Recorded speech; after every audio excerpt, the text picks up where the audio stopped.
we all laughed at George Russell in Bahrain when he said Red Bull are going to win every race. He's looking like Nostradamus right now because I don't see where Red Bull lose. Ferrari threw absolutely everything at this race. They brought a Monza-specific package. They brought the rear wing. They gave both their drivers brand spanking new engines. You know, the whole lot, everything. And Red Bull looked them in the eye and said, "We got you." And they did. Somebody in the pre-season predictions predicted that Logan Sargent would beat Alex Albon this season. I definitely did.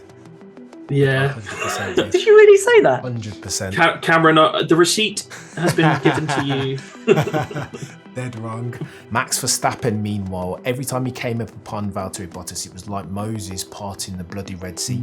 Zero challenge, zero resistance. And for that reason and that reason alone, Shez and Baxty, in the comparison directly between Checo Perez and Valtteri Bottas, you will never hear me giving credit to Bottas. Checo Perez, it's not even a question, lads. Oh, I don't care about Max's 10 in a row. That's just for Wikipedia. And nobody reads Wikipedia. Which is objectively not true. Hello and welcome to another episode of the Shakedown. With me, as always, my co-host Baxty and Shez. How are we doing, chaps? Yeah, good, thanks. How are you doing, mate? I'm all right, bruv. I'm all right. I'm surviving. One foot in front of the other, trying to absorb what turned out to be a pretty decent Italian Grand Prix, Shez? Not bad. Fun.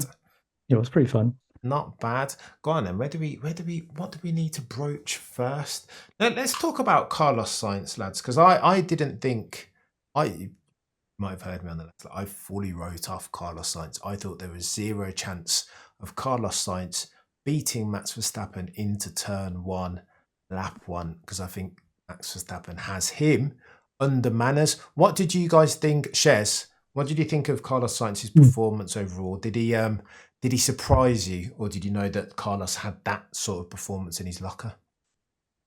I mean, I didn't know it, but I suspected he'd have something like it, and that has to go down as maybe his best drive in Formula One. That had everything, didn't it? Holding off, beating Max into the first corner, holding him off for how many laps? 15 laps, and then with worn out tires, managing to hold off his raging bull of a teammate, prancing horse of a teammate, whatever. In the final laps, that performance for me had everything that highlights, that showcases Carlos's talents. That was a great drive. Donate it, Shez. Baxty, talk to me. Carlos Sainz gone up a couple notches in your opinion on the back of that? I want to see him do it more often. I think everyone's been telling us for years how good Carlos is, and he was showing glimpses of it, particularly last year when he got that win at Silverstone, and he got the pole, but then he had to kind of overcome a bit of adversity to get back in front and basically defy team orders as well to do it. But yeah, I think this is the Carlos that we've been told exists and has never been seen. And now it's a matter of backing it up. We see drivers give amazing performances, one-off amazing performances, but they don't back it up. Can Carlos back it up and actually justify Ferrari keeping him for the next couple of years? There's people sniffing around that seat. Alex Albon is certainly somebody that's been spoken about. So I think it's time for Carlos to step up now. And he did that this weekend. He was amazing from FP1 all the way through to the end of the Grand Prix. Superb. Nailed it, bruv. Yeah, absolutely nailed it, man. And I started to lose faith in the project that is Carlos Sainz. I won't lie. Me too. I know he's Mr. Consistent, but again, this is a story told in tense, and I wasn't necessarily seeing the highs as often as I'd hoped. Talk to me very quickly. You brought up Albon there, Baxter, and I wanted to tangent very quickly into it. But before I do that, I want to talk about Ferrari and this Red Bull dynamic, because I'm still astounded at the way, how inevitable this felt from Max Verstappen. I was just listening to another podcast and they argued that but for one Carlos Sainz lockup, potentially Carlos could have ended up winning that race. Agree or disagree, Shez? No, absolutely disagree. Um, Just before I answer that, can I just disagree with you guys a little bit on that last little Carlos Sainz point? Just because I think, I mean, I take your point about the fact that maybe we haven't seen the best Carlos Sainz, but also I feel like that race was actually more of a culmination of all of the work he's been putting in over the course of this season.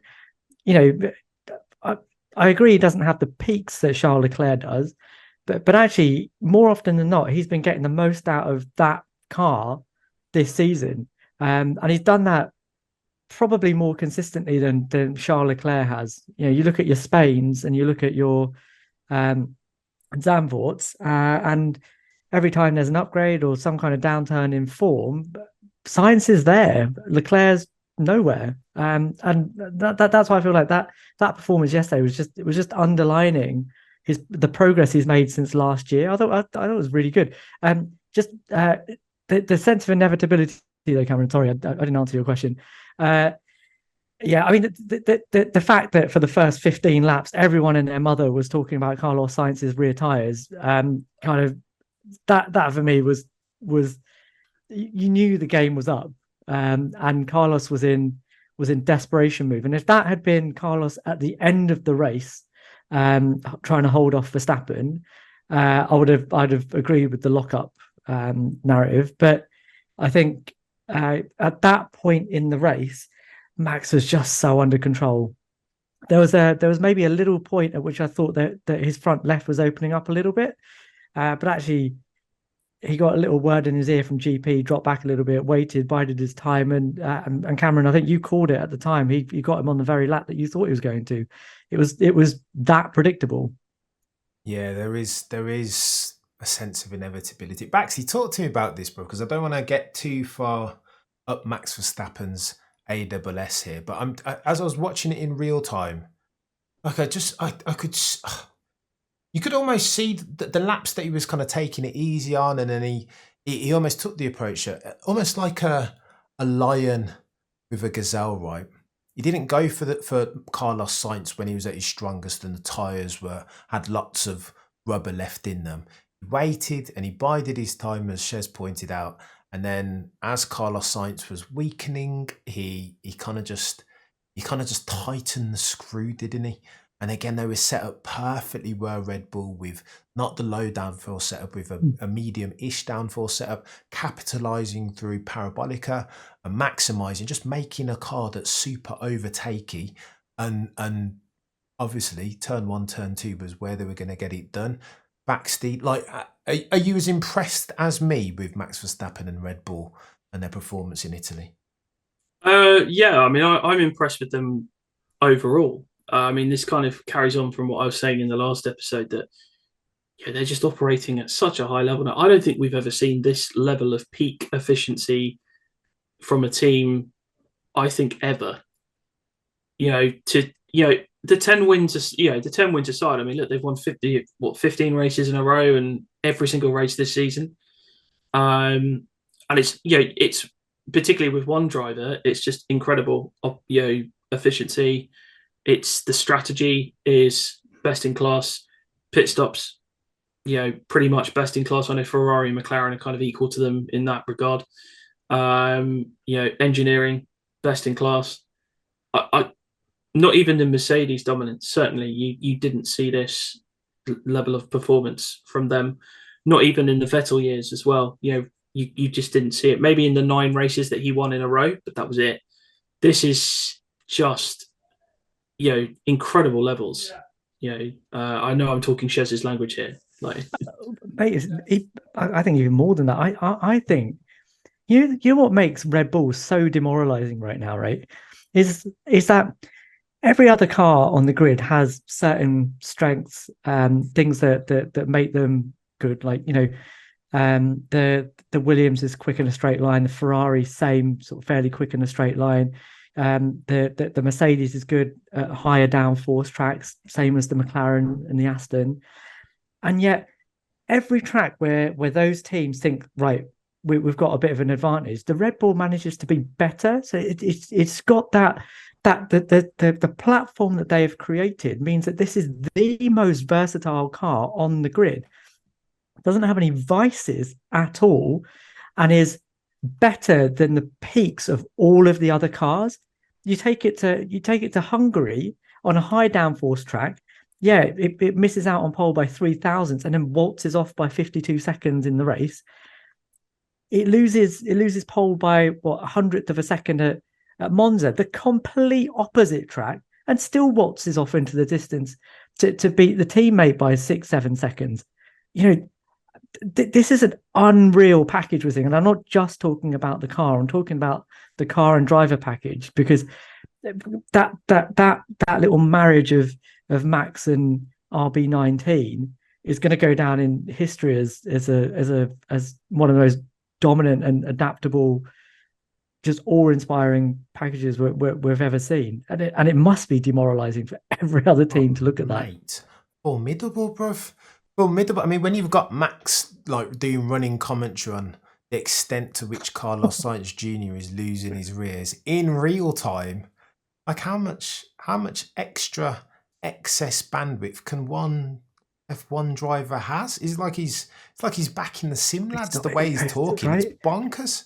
And then to have all of the operational and the strategy stuff as absolutely solid as they have it, I don't like, even at the peak of Mercedes power, you'd still expect like they'll turn up in Monaco and somebody else would have a good shout, right? Yeah. They would get Singapore as well. Singapore,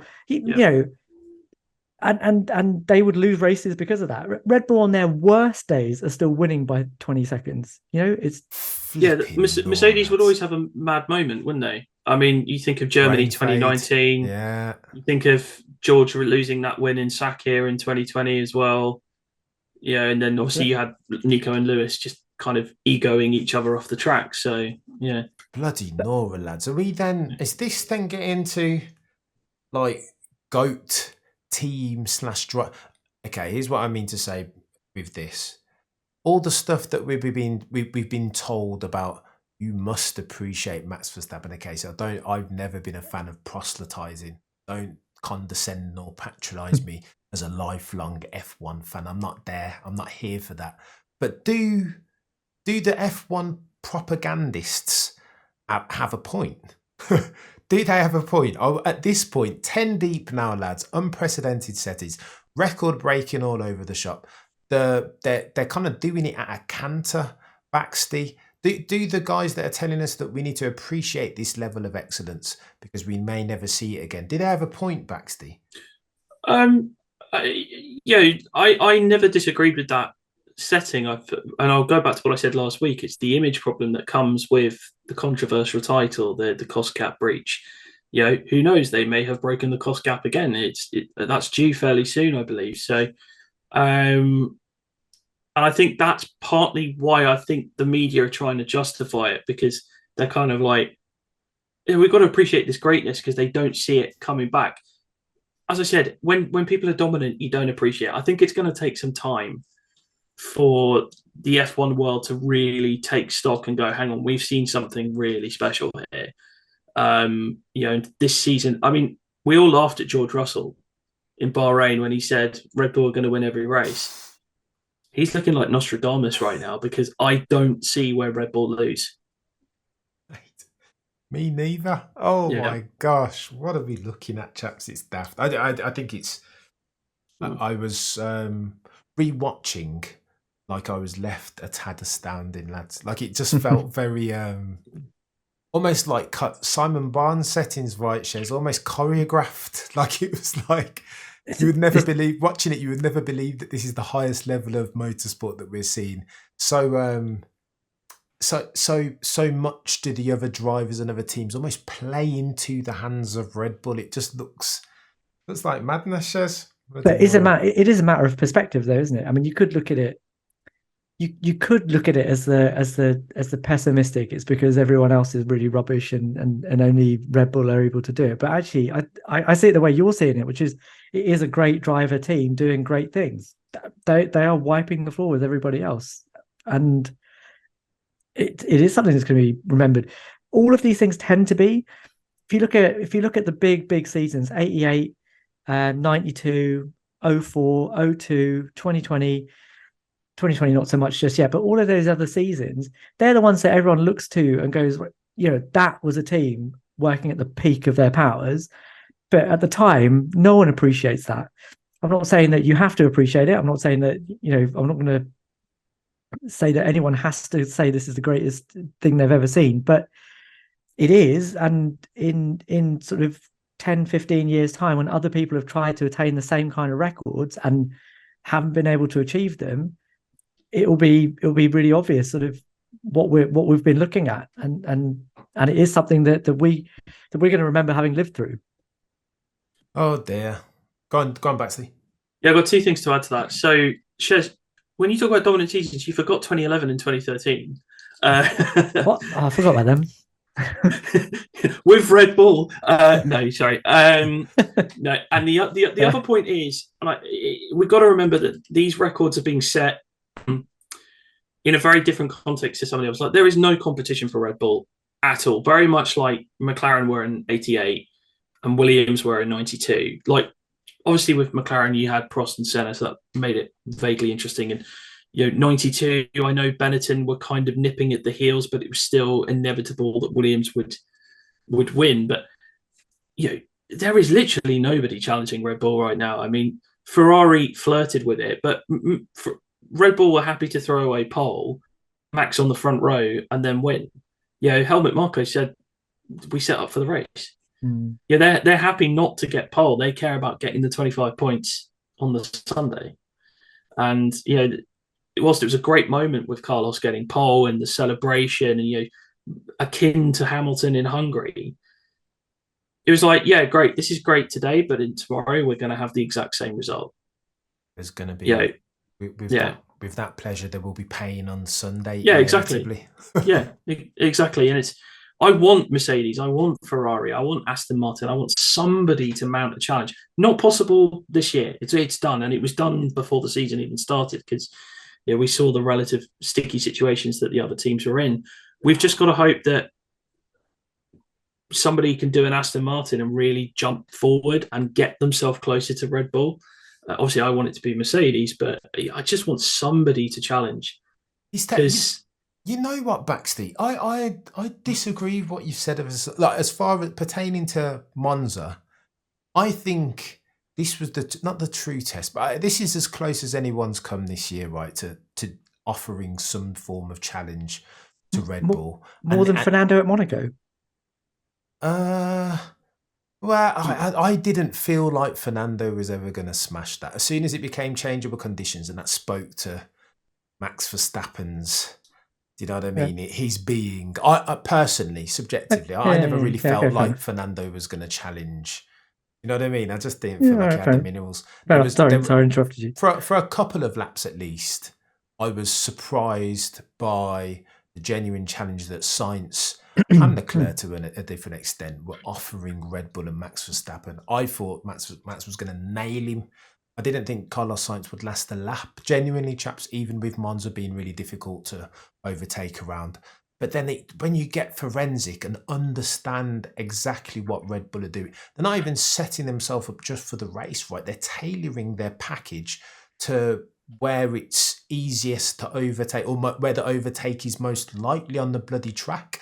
Max Verstappen's emptying out all his energy around Parabolica and nailing Sector 3 in a way that nobody else can. I think it's almost like they're looking at the strengths of their closest rivals, and then they say like, all right then, so here's that's what you've got to offer. Okay, so here's our Queen's sacrifice. We'll give you that, and then this is going to bear a response. And I think that's bonkers. Yeah, I mean, it is mental. Bonkers. Ferrari threw absolutely everything at this race. They brought a Monza-specific package. They brought the rear wing. They gave both their drivers brand spanking new engines. The whole lot, everything. And Red Bull looked them in the eye and said, "We got you," and they did. Incredible. Yeah. They just have an answer for absolutely every scenario. But I say again, and I'll probably get roasted for this in the comments, it is tempered by the aforementioned issues that surround that team, which makes it like I can appreciate the job they're doing, but it just there's that caveat in the back of my head just going like those, Abu Dhabi cost cap, Abu Dhabi cost cap. Like I know Abu Dhabi partly wasn't their fault, that was the stewarding, but the cost cap was their fault. But yeah, and I think that's what makes it so that, I don't want any one team to dominate. Yes, I was happy when Mercedes were dominating because that's my team with my driver and they're winning and it's great. But competition, you just want to see something. Be it Checo actually challenges Max for once. That's not going to happen because Max has got him so far under manners, it's not even funny. Even going to Singapore, I expect Max to go, Checo, you're the king of the street circuits. Not anymore, you're not. I'm going to win this. I think it's literally the one circuit Max hasn't won at, I think, now. And Vegas, obviously. But, unprecedented. I tell you what, though, Baxty, I'd say around Checo Perez, he's quite peaky and trophy, isn't he? And I feel like Checo woke up again, like Frankenstein. I wouldn't be surprised once again if Checo goes really well around Singapore, and particularly because Max hasn't gone well around there. Something about that track doesn't suit him, but again, who knows, right? If that chap's in that form and then he's got bloody stakes now, he wants to extend the record. Never back against Max Verstappen as at September of 2023. Chaps, can we talk Alex Albon for a second? Because I think he's worthy of some praise at the moment. I haven't given him a lot of sunlight. He's been driving very, very well of late, and he's been overachieving in that Williams. So they've made progress, but it's still not. It's still an SH1 T box, isn't it? Let's be quite frank. So for him to finish, qualify so highly, and then extend that into a decent finish, more than decent finish. I don't know, Shez. Are you as high on Alex Albon as myself, or is that no, I am. Narrative? Yeah, no, I am. I am. You know that I'm a person that quite enjoys looking at drivers, junior careers and how they came up through the ranks and where they are. Yeah, Albon was the guy that all of them looked up to in karting. They all saw him as the guy, and he was just unlucky. Maybe unlucky is the wrong word, but it must be galling for him to see Lando in his McLaren making hay, George in the Mercedes doing what he's doing, and Charles in the Ferrari doing what he's doing, and thinking, I had these guys under manners in karts, and what am I doing? Why did I have to spend half a season in a Red Bull getting absolutely thwacked so everyone thinks that I can't drive? And what pleases me is that he's putting himself now in a position where you can see what he's about. And I don't think it's just because he has an affinity for a car with low downforce. I think the car has an inherent balance that allows him to showcase what he can do in an environment that allows him to show that, which I don't think he's had before in F1. That's what pleases me so much about him, because he's got an opportunity now, like a proper opportunity, and he's really running with it. He's making the absolute most of it. And if Williams can combine that with a bit of competitiveness, is that a word? Then hopefully we'll start to see even more of Alex and more of a starring role rather than just a footnote as a starring drive, more of a leading man kind of person in a race. I think it's coming. I hope it is. It's kind of down to Williams though now, isn't it? Just a tad. And maybe Alex Albon, depending on where he sees himself going forward. Baxty, talk to me about Alex Albon. He finished 7th. That's redonkulous, right? That's not bad. And I think we should be talking about this more somehow. Yeah, I don't see it as any coincidence that Alex is being linked with the Ferrari drive, as I mentioned earlier. I think Alex was in a really unfortunate position that he got promoted to that Red Bull team way too early. I mean, he was a rookie, let's not forget, when he got promoted to the Red Bull team. By necessity, because he was really the only driver that could do it. They weren't going to bring Kvyat back, and Gasly had to go because he was just all over the place at that stage. So Albon had to go in, and he did okay at the back end of 2019, but 2020 was just, as we know, a complete disaster and nearly killed his career. Which I'm glad that Williams gave him the opportunity to come back, having taken that year out, being a line runner to try and get Lewis a penalty after Silverstone for Red Bull. I don't forget that one, Red Bull. But yeah, he's kind of the next Pierre Gasly as well, because Gasly went away from Red Bull and then kind of showed everyone and got better and was like, hey, look how good I am. And, won the race in Monza 3 years ago and, got the podium last week in Zandvoort. And I feel Alex is kind of doing that now, where he's kind of going, no, I was thrown into that Red Bull seat too early. And actually I am good and I deserve to be here. And, I'm going to show you, and I'm going to get a big drive in the future, be it with, Ferrari or Mercedes or whoever, and I'm going to show you that I can win races. I'm get more podiums consistently. He's got 2 podiums already. He should really have more. Lewis counted for 2 of them. Painful. Though I do have one thing to say, gentlemen, a short view back to the past. I think Cameron's seen where this is going, because somebody in the pre-season predictions predicted that Logan Sargent would beat Alex Albon this season. I definitely did. Yeah. 100% did you really say that? 100%. Cameron, the receipt has been given to you. Dead wrong. There is a song featuring Eminem, Notorious B.I.G. called Dead Wrong, and I've been listening to it a lot of late, man. Like, listen, nobody bats 1,000, Baxty, and that is one of my worst picks. I want to say that I did it for the content, but it's not true. I thought that Logan, but just by virtue of the fact that Alex Albon, hitherto, Alex he's been liable to make a cheeky mistake or two, right? Brain fade, let's call it. Again, he's kicked on massively this year. We've not seen. I feel like we saw one earlier on in the year, like Bahrain, maybe like a cheeky love tap. But for the rest of it, he's been immaculate, impeccable. And I've got to eat some humble pie on that one. He's made a mug of me. Fair play. Can I ask you about ultimate potential? Oh gosh. We better be going there again, Shez. Who knows with Alex? I reckon Alex's career, his success will be a function of quality of decisions that he makes, right? I would love to see him go to Red Bull and take it on. We've had the conversation already, Shez. But in retrospect, again, maybe I was a bit dead wrong about that as well. Maybe he hasn't got the minerals to go up against Max Verstappen. And maybe you're right, Shez, that might not be option as far as Alex Albon's career. I don't know. So that, I have to say, that's a telling statement, because I was just having a thought over the weekend when all the new contract talk was coming up, that if Red Bull do dispense with Checo at some point in the next season or two,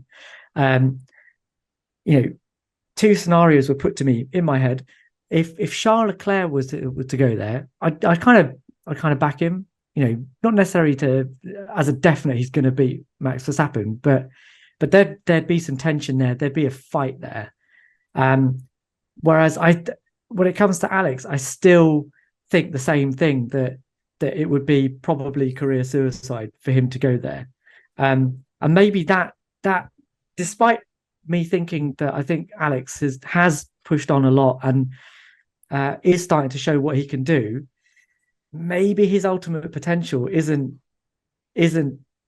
championship winning. It's perhaps the odd race win here or there. You're such a Debbie Downer, Shez. How dare you?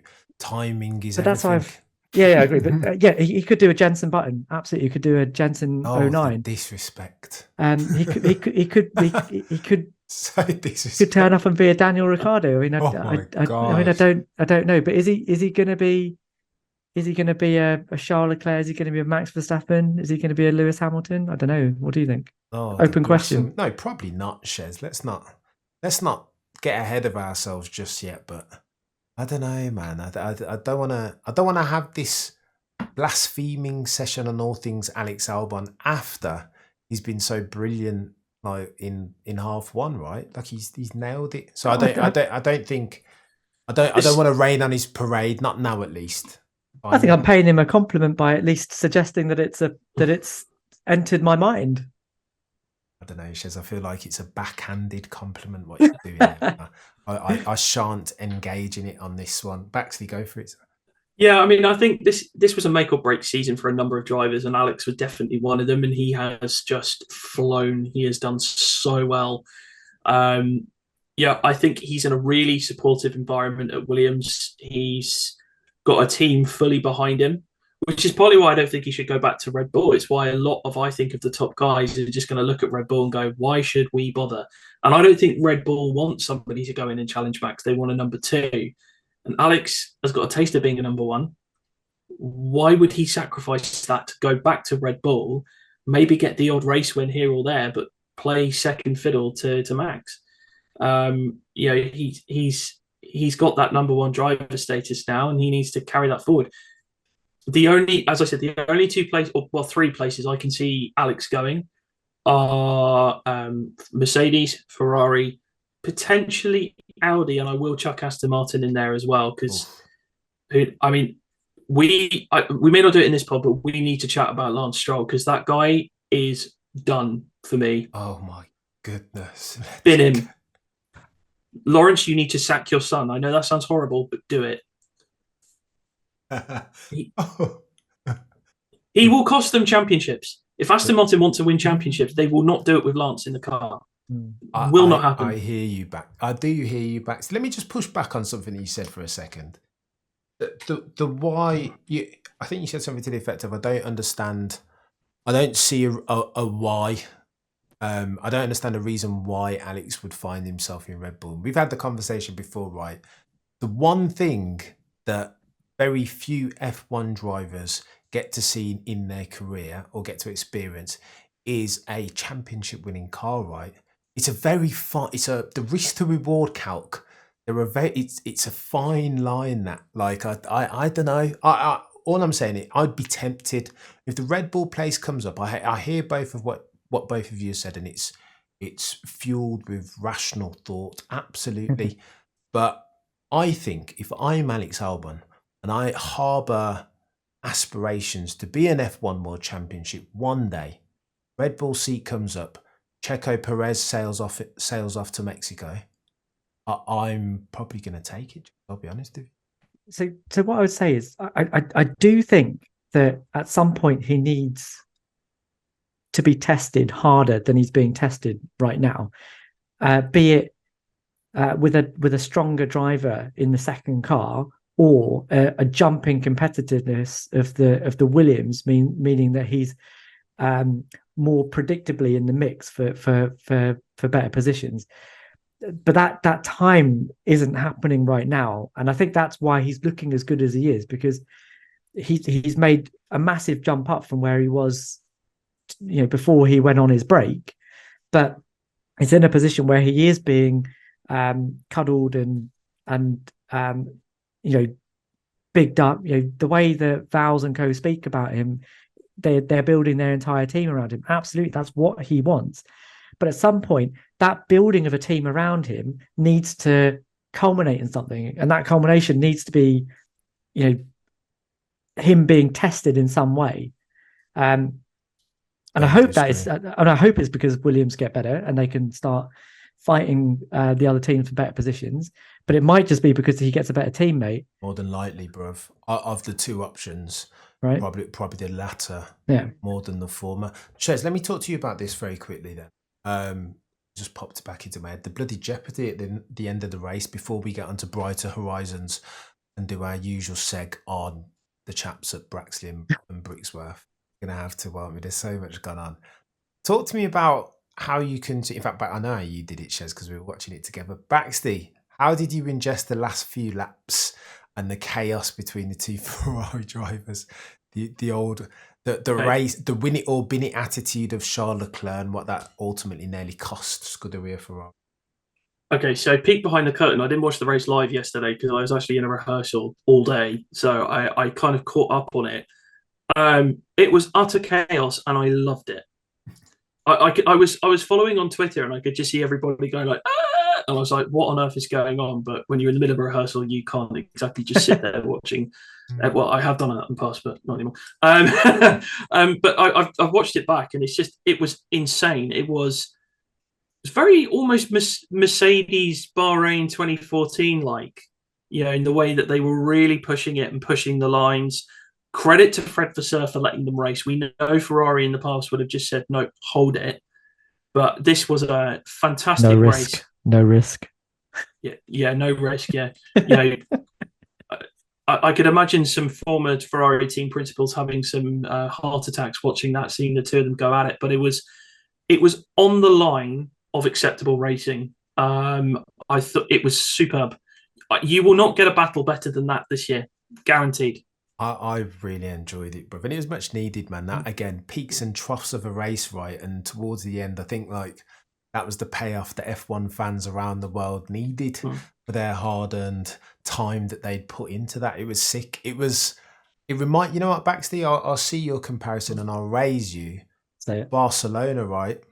Oh. It was Barcelona 2016. The way that Charles almost outbraked himself. It reminded me a lot of the crash between Lewis. Have I got the dates wrong? Between Lewis and Nico?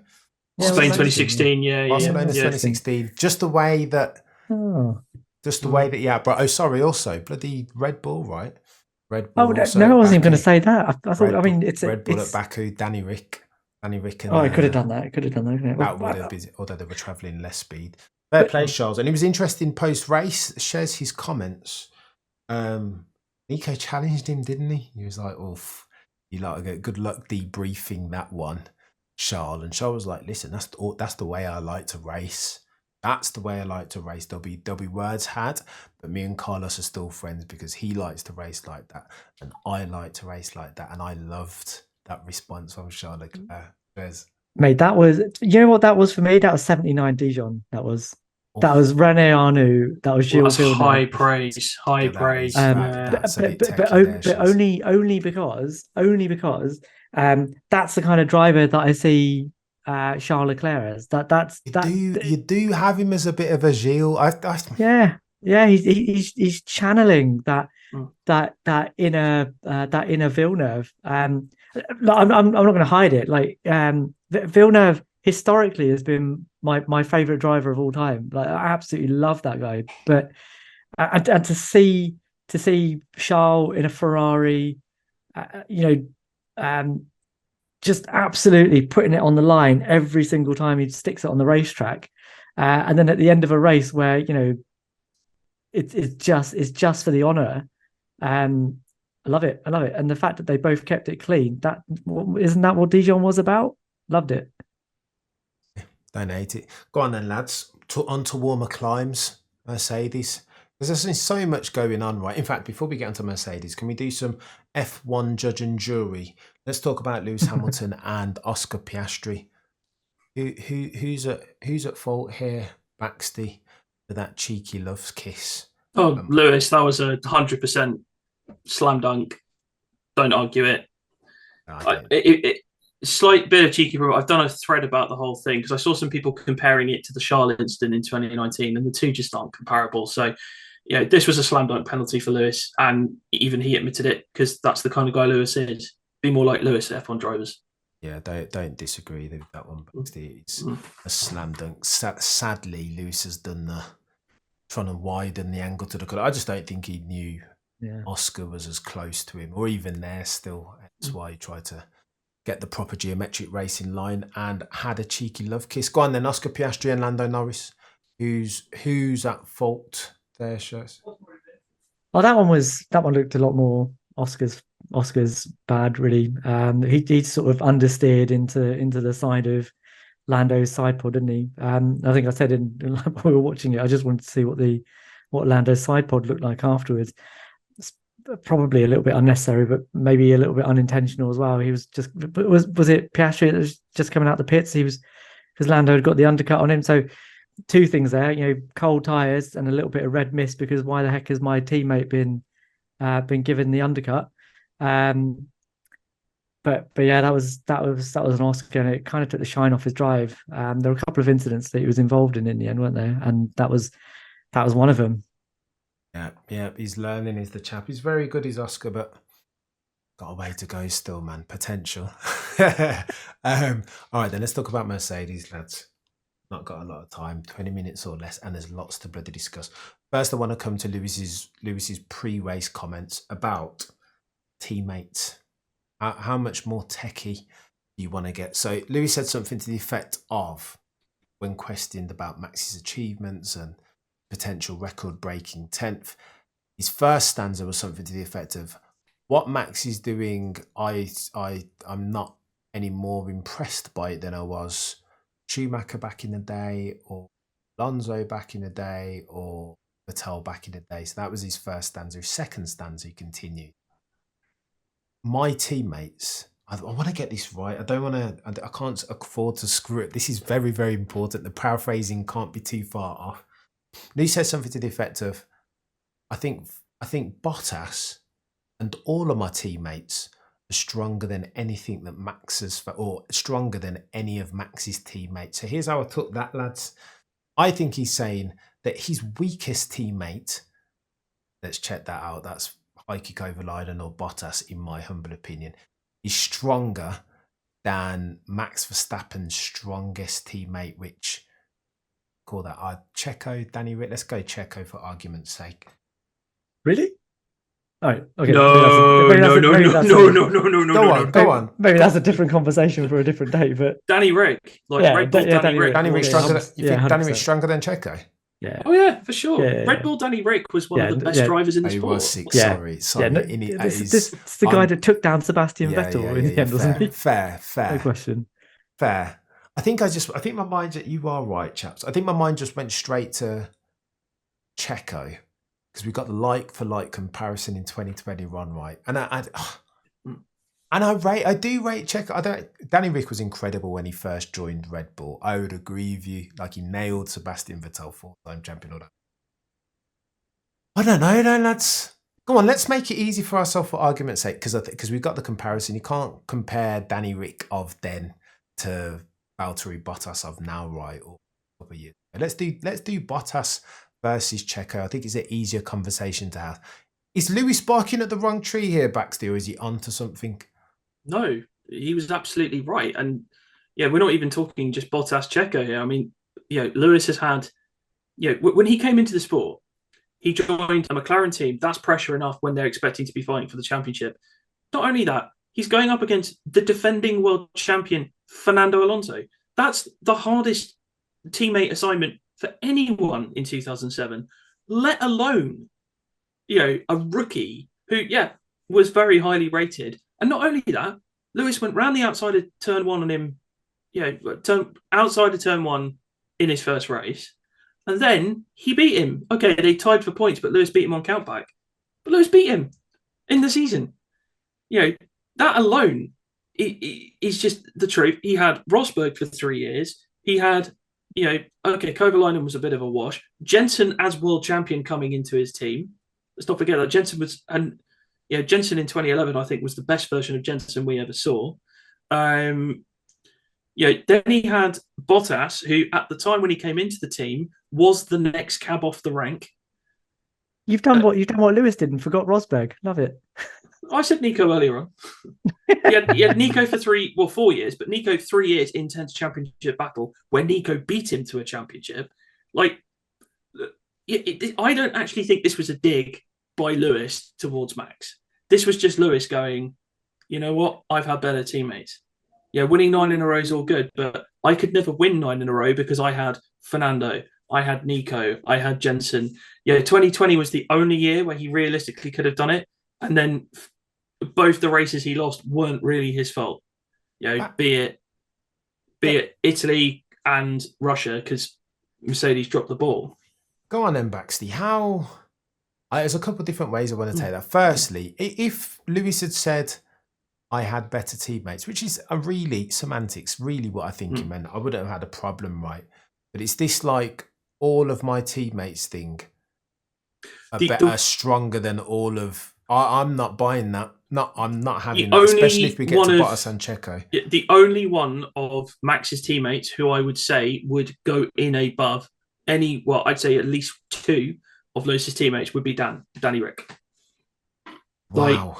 Like Checo is better than Heikki Kovalainen. Yes, I will say that much.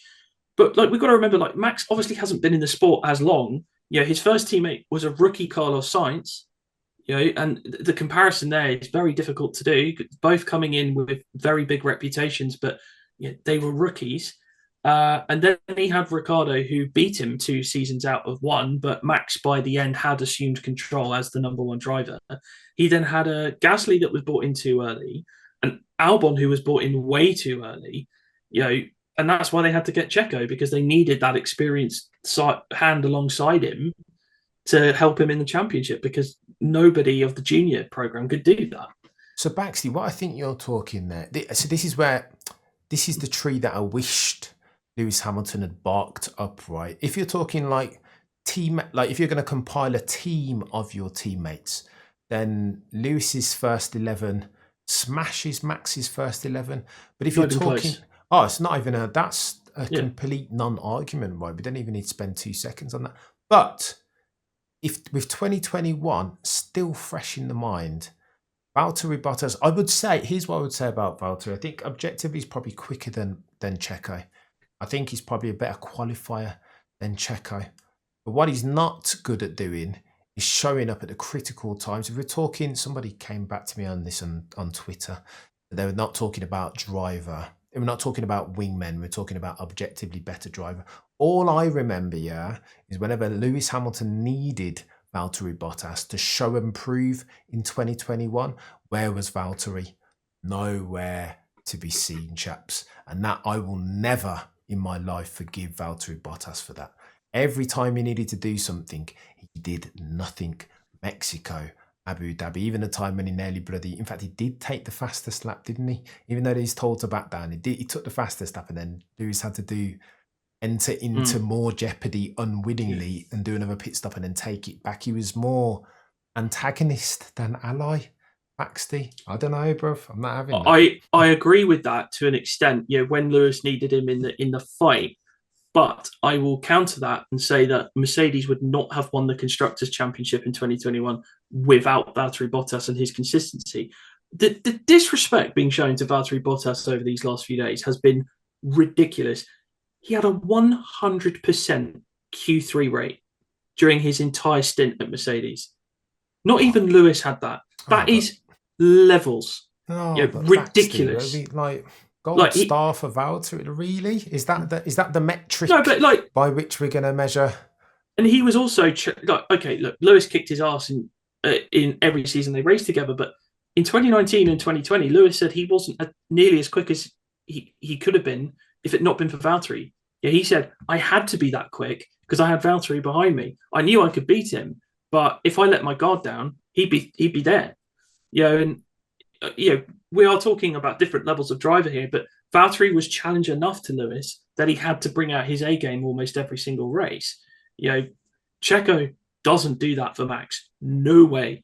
He'll do a job for him in a championship fight. We saw that on a few occasions in 2021, but when he needs to be challenged, he's nowhere.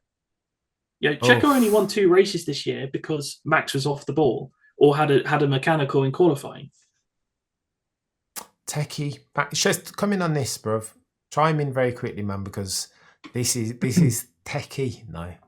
Yeah, I mean the very specific question here was, my teammates have been better than Max Verstappen's teammates.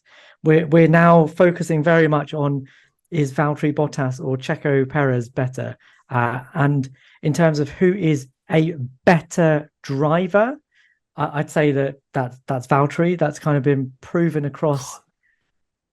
Can't have it, Shez. I can't have it. And that's not. And by the way, that's not what Lewis said. By the way, I think he said all of my teammates. This is why it's semantics. He got that one wrong. He got that one wrong. He was going for what you guys are saying, but I wish he'd said that right rather than all that statement is demonstrably false. That you cannot have Kovalainen in your back catalogue and then tell me that he's better than Daniel Ricciardo. There's no planet on which that's true. So we could say, if we're just taking that statement literally, we have to throw it out, right? But if we're talking about who is a better driver, not who is a better number two, which I think is what you're saying, who is a better driver, I'd say the guy that at Williams demolished pretty much Felipe Massa, and at one point was being touted as one of the quickest drivers on the grid. Is he better than Sergio Perez? I think he probably is. And the thing about Perez and his qualifying is, even at the beginning of his career, when he got that tire whisperer moniker, the feeling that I always had in the back of my mind was, well, he wouldn't need to be fighting his way back to the front and doing all his tire whispering if he just qualified better. And that's his problem. You, Shezzy. Sure. Put some respect on Checo Perez's name. Listen, that dude, sorry, Checo. Abu Dhabi 21, when it mattered most. What I don't want from a driver, I agree with 95% of what you both have said, right? Speed, objectively, even though it burns me.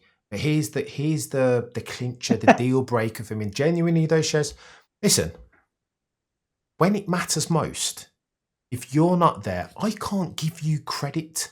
And every single time when it mattered in 2021, and again, this is me being very grudgeful, every single time when it mattered most in 2021, Valtteri Bottas was on sabbatical, lads, and I can never ever forgive that. And then he wants to go and jump in the bloody pool after Abu Dhabi 21, like there's anything to celebrate. He's honestly, lads, can never. Can I flip that on its head a little bit, right? In that, Valtteri's objective when he came into Formula One was to win a title, right? And I think, and it's kind of how he played it, and how Mercedes played it, and how Lewis played it. That for the 4 seasons, was it 4 seasons, 5 seasons? 5 they were together. For the 5 seasons that Bottas was driving there, every single season he realistically expected that he might be able to mount a challenge, and that's why he went AWOL. Reminds you of, Shez? Okay, but not in that 2021 season, because other than 2021, Checo has not played a team game where he's been happy to just. But Shez, go on. And my thing about this is that speaks to Valtteri's competitive nature, his selfishness, which is actually what I think is one of the cornerstones of being a successful Formula One driver. Oh, this is chaos, Shez. Because that's him going, you know what, I'm not about like helping the other guy out to win a title. If he's going to win a title, can you go and do it yourself, mate? Whereas he did help him out when he needed to. Like, you think of Silverstone, Lewis is going through the field, and Valtteri was like, I'm just going to take the widest line possible so you can go through. Yeah, sure. He would move out of the way when he needed to. But he never, and actually, to be fair, 2021. To be fair, 2018, Russia. No, not Russia. 2018, Italy. Lewis was not going to win that race if Valtteri wasn't kept out on his aging mediums or whatever to hold up Kimi Räikkönen. So he did play the team game, but when it came down to it, he was selfish, which for me is what a Formula One driver should be doing. Not selfish bad though, Shez. Not selfish to the detriment. Like look. I don't know. Right, look. If in Abu Dhabi, new engine and it was old engine or whatever. If in Abu Dhabi you qualify 6th, and by the end of the first lap you're in 8th. When your team and your teammate need you most, you're never there, Valtteri, and I will never forgive that. As far as the comparison between him and Checo Perez, Chambers did a brilliant video, I don't know how many years ago, where he talks about he compares and contrasts. Valtteri Bottas, when Lewis needed him most, was never close enough to make a difference. He was at least one pit stop down the flipping field, and that mattered.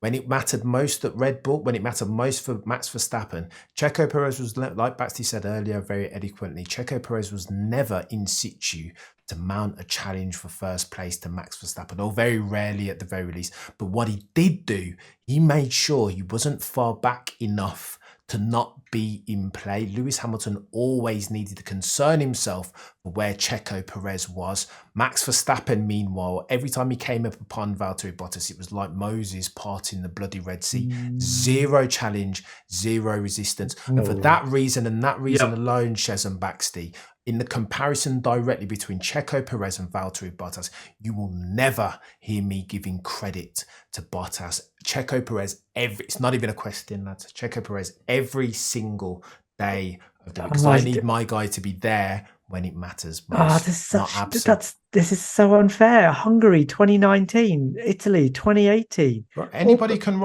anybody can be a Riccardo Patrese and have a good day once in a while. Those are races that if it hadn't been for Valtteri, if Valtteri hadn't been in the ballpark, Max would have been able to pit when he needed to and fly off into the distance. Couldn't do it because Valtteri was there. I can't forgive it, Shez. I can't and I shan't. Go on then. Let's get onto go on, Baxley. Go on. Yeah, I was going to say, I spoke about the disrespect being shown towards Bottas, but the amount of disrespect that was also being shown to Sebastian Vettel over these last few days has been outrageous as well. It's like, you got all the Verstappen, apologists coming out and saying, he beat Bottas, so big deal for 5 years. Like, well, hang on a minute. Are you forgetting about Sebastian Vettel and Ferrari? The guy that won 4 titles went to Ferrari and mounted 2 very good title attempts in 2017-18, but didn't quite get there because through Ferrari's shenanigans in 17 and through his own misfortune and mistakes in 2018. And in 2019, Ferrari could have mounted a challenge, but they just dropped the ball every opportunity they could. They're trying to say, you can't. Lewis hasn't had to fight as hard. He's always had the fastest car.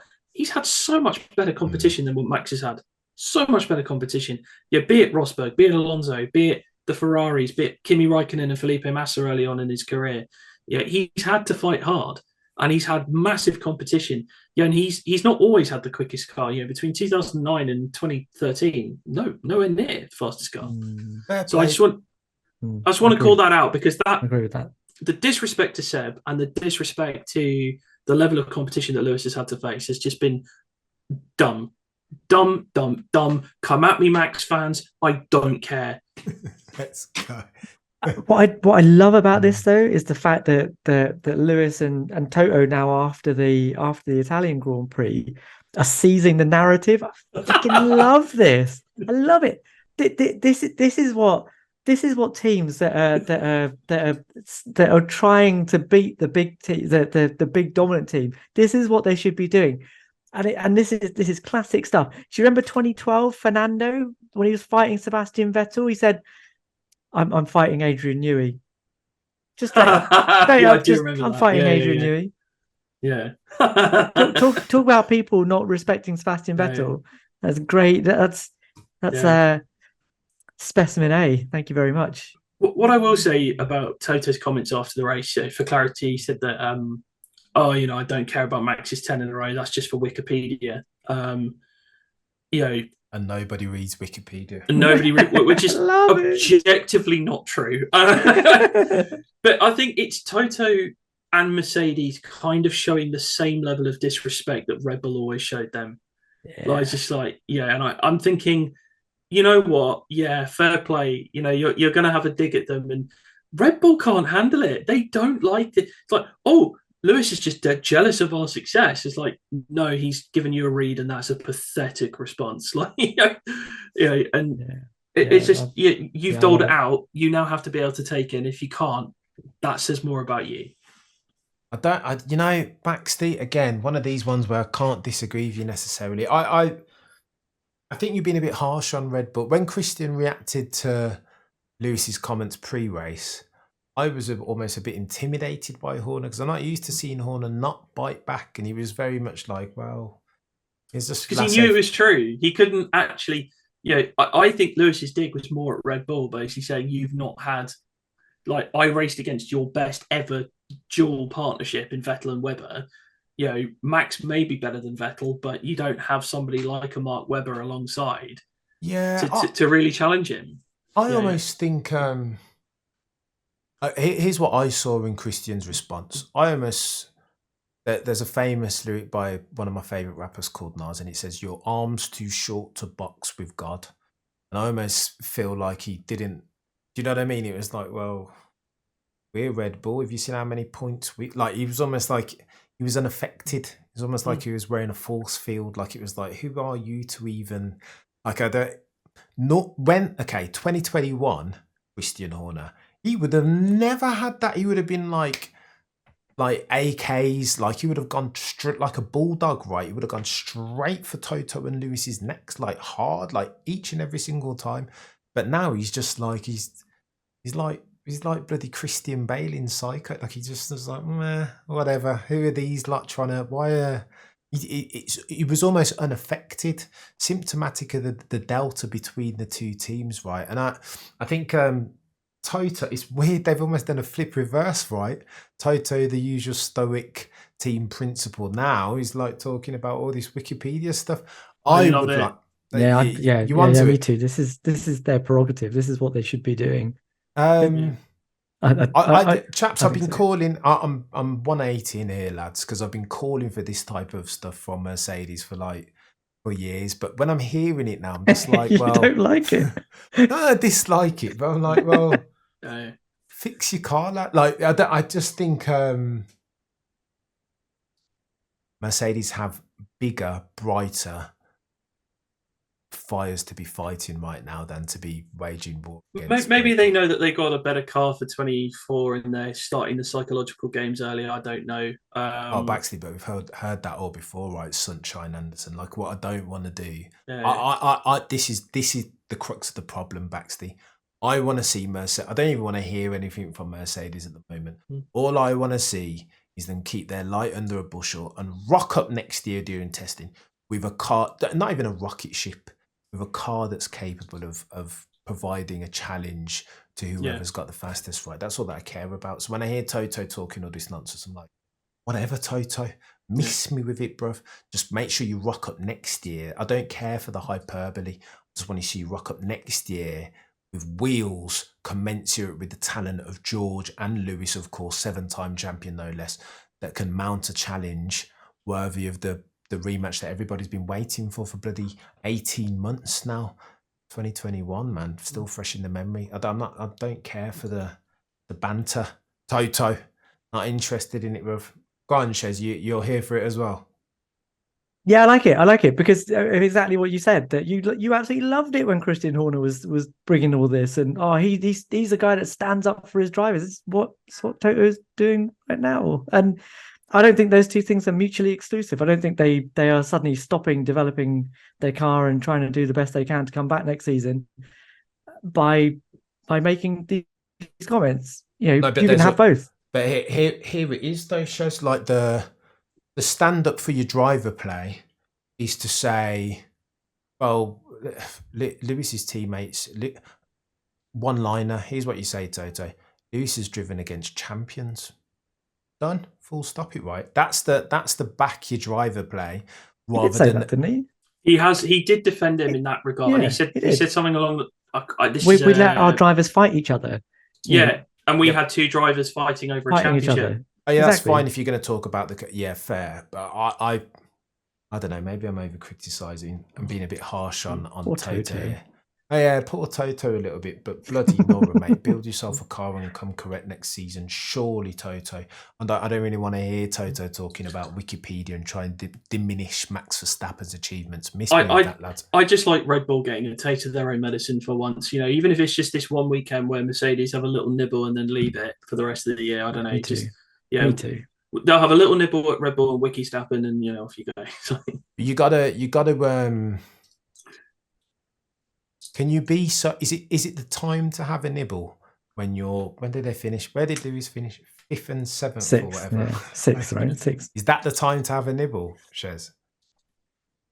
I mean, when the question's been asked, why not? I don't see the harm in it particularly. A bit of trash talk. It's fun to listen to. Creates a bit of headlines. We get a little segment here. It's great. I enjoy it. I love what you've done there, Shez. I don't know if This feels like another "we don't make mistakes" moment to me. Oh no, it's nothing like that. But just bluster, which I still love, by the way. I still love that. Yeah. Mate, no, what you can't do though, Shez. Listen, this is just like sports 101. You can't talk the talk, and not walk the walk. And this is the Mercedes modus operandi for the past bloody 24 months, Shez, and I'm tired of it, mate. But anyway, that's chaos. Is there any other business, lads? Have I missed any subject topics that we need to know? I need to ask you guys a question. Go for it. Am I right in thinking that George got a 5-second penalty as well? Because I've been trying to find out He what did. the hell happened, and I've got no idea what happened. He was cut in the corner while he was defending against Perez and had to give, and I think it was something like that into turn one. Went off track, gained an advantage, didn't give it back, got 5-second penalty. That I think is what it was for. Okay, well, yeah, I mean, fair enough. If you did that, no Yeah, complaints there.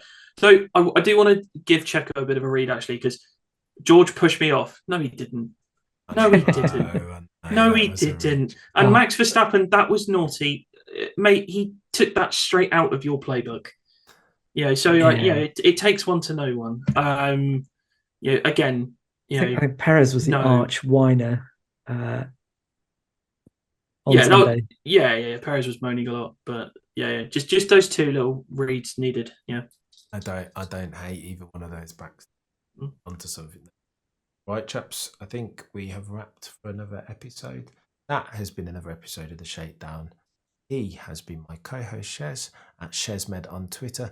That has been Baxty at BaxtyB on Twitter and BaxtyBF1 on the YouTubes. I've been Cameron F1. We'll see you same time, same place next week. Between now and then, remember to look but never stare.